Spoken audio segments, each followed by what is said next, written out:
حنیدہ رضی اللہ تعالی عنہ روایت کرتے ہیں ان بعض ازواج النبی صلی اللہ علیہ وسلم، رسول اللہ صلی اللہ علیہ وسلم کی زوجہ مطہرہ سے، كان يصوم 9 ذي الحجة ويوم عاشوراء و3 أيام من كل شهر۔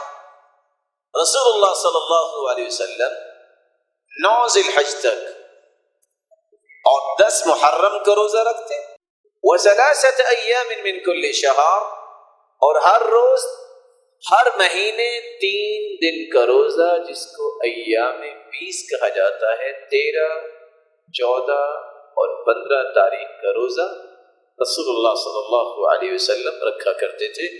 اور ابو قتادہ کی روایت ہے صحیح مسلم میں، سئل رسول اللہ صلی اللہ علیہ وسلم عن صوم یوم عرفہ، آپ صلی اللہ علیہ وسلم سے عرفے کے دن کے روزے کے بارے میں سوال کیا گیا تو آپ نے فرمایا یکفر السنۃ الماضیہ والباقیہ، اللہ تعالیٰ ایک دن کا روزہ رکھنے سے 2 سال کے گناہوں کو معاف فرما دیتے۔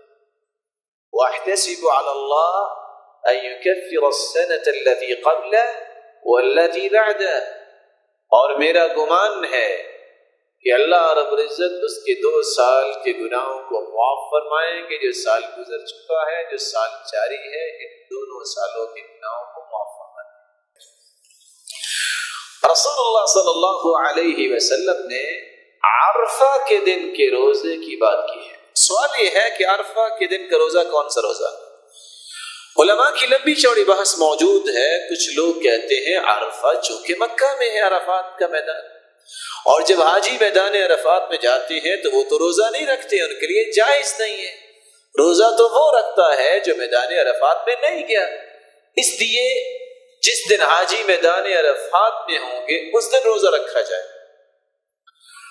دوسرے علماء کہتے ہیں اگر عرفات کے دن کا روزہ رکھا جائے تو ملک پاکستان میں تو 8 تاریخ بنے گی، اور کچھ ایسے ممالک ہیں جہاں رات ہوگی، تو یہ کیسے مسئلہ حل ہوگا؟ اگر اس عرفے کا خیال کرنا ہے تو عید بھی ان کے ساتھ کرے، روزہ بھی ان کے ساتھ رکھے، تو پھر کون سا دن ہوگا جس دن روزہ رکھا جائے؟ انسان جہاں بھی رہتا ہے شریعت نے اس کے مطالع کا اعتبار کیا ہے۔ مطالع سورج کا نکلنے، چاند کے طلوع ہونا، اس کے ساتھ مومنوں کو لگایا ہے۔ حکم یہ ہے صوموا لرؤیتی وافطروا لرؤیتی، روزہ رکھو بھی چاند دیکھ کر، اور عید کی خوشی بھی حاصل کرو چاند دیکھ کر۔ اس لیے 9 ذی الحجہ کا روزہ عرفہ کا روزہ ہوگا۔ اور سب سے معقول بات کیا ہے، آج تو کمیونیکیشن کا نظام ہے، فون کیا پتہ کر لیا، ٹرانسپورٹیشن کا سسٹم ہے، ہوائی جہاز، ایک ٹیکنالوجی آ چکی ہے۔ آج سے 200 سال پہلے لوگ کیسے پتہ کرتے تھے کہ وہاں چاند ذی الحجہ کا نظر آیا ہے کہ نہیں آیا؟ آج سے 200 سال پہلے کیسے پتہ چلتا تھا؟ کوئی خبر یہاں سے بیٹھنے والا پتہ کر سکتا ہو مکہ میں کیا ہو رہا ہے؟ کوئی خبر؟ تو شریعت ایک ایسے کام کا حکم دینا چاہتی ہے جو سب کے لیے آسان بھی ہو اور سب مناسب طریقے سے اس کو حل بھی کر سکیں۔ اگر عرفے کے ساتھ اس کو جوڑ دیا جائے، کتنے لوگ رات کو روزہ کیسے رکھیں گے؟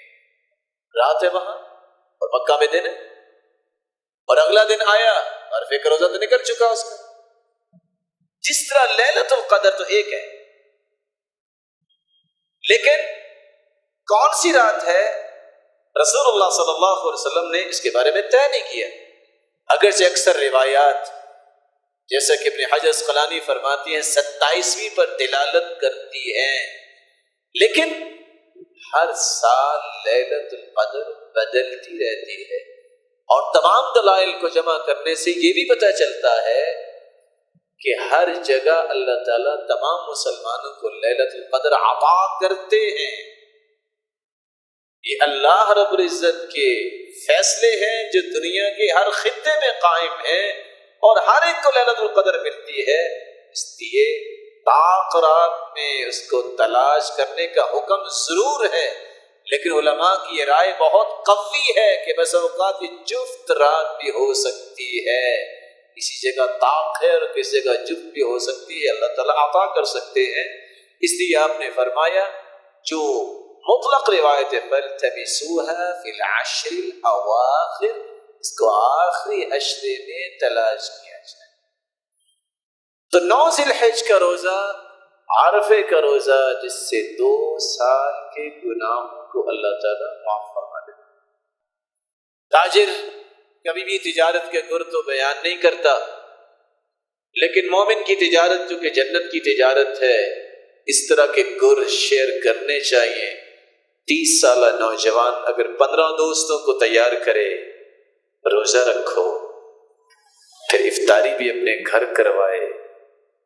من فطر صائما فله اجر مثل الصائم، جو افطاری کرواتا ہے جتنا روزہ رکھنے والے کو اجر ملتا ہے اتنا افطاری کروانے والے کو بھی اجر ملتا ہے. 30 سالہ نوجوان پھر 15 لوگوں کو روزہ رکھوا کے افطاری کروا دے تو اس کی زندگی ایک ایک گناہ سے پاک صاف ہو جائے.